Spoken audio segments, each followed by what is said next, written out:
Before we can venture into the world of web development, it's important to have a fundamental understanding of how the internet works, meaning what's happening behind the scenes when we type a web address into our web browser or send a file or email to a recipient. This information will be very useful as we explore the concepts covered in this course. To think of it in its simplest terms, the internet is a network of cables that facilitates the transmission of data packets. The network is extremely vast and spreads globally across 550,000 miles of hidden cables under the ocean to keep the world connected. This snapshot provides a graphical illustration of how complex the network of cables that power the internet really is.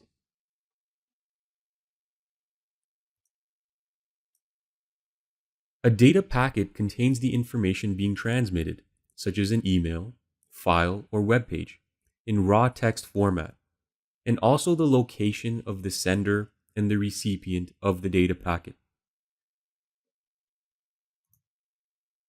You can think of the location of a recipient or sender as the physical address of your residence or a phone number. No two residences have the same address, and no two people have the same phone number. The same is true for internet addresses, also known as an IP address. An IP is a string of numbers separated by periods that identifies each computer that is connected to a network or the internet.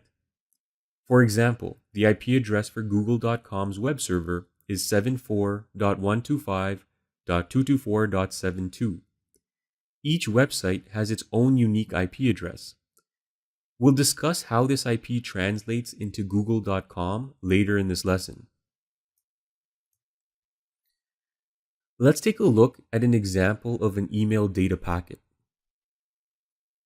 As we can see here, the data packet consists of three parts. The header. The header identifies the sender and the receiver's IP address. It also specifies the protocol, which we will explore later on. It indicates the payload, which in this case includes the actual email that is being transmitted. Lastly, it includes a trailer, which indicates that the packet is complete and there is no further data for transmission.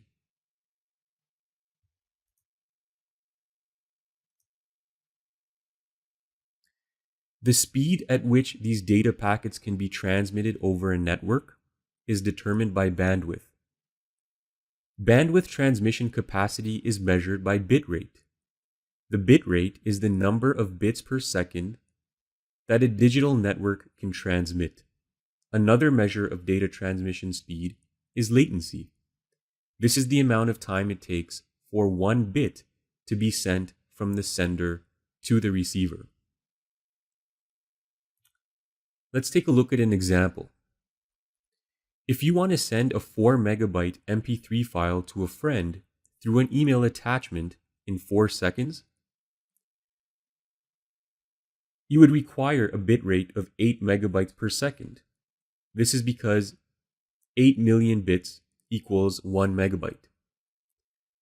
Now, with billions of people connected to the internet at any given moment, it goes without saying that the internet is comprised of hundreds of thousands of networks and links billions of devices together globally.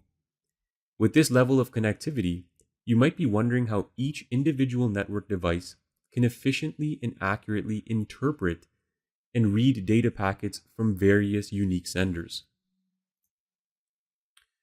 While you can think of the internet as an architecture expressed in a set of protocols, a protocol is a well-established set of rules and standards used to communicate between machines. We've already touched on one protocol, the IP. The IP is used to route information to the proper address and make sure that the data packets are sent to the intended recipient.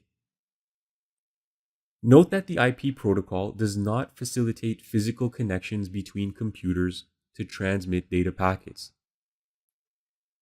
The TCP protocol is intended for that purpose. The TCP protocol makes sure that transmitted data packets are received without any missing information.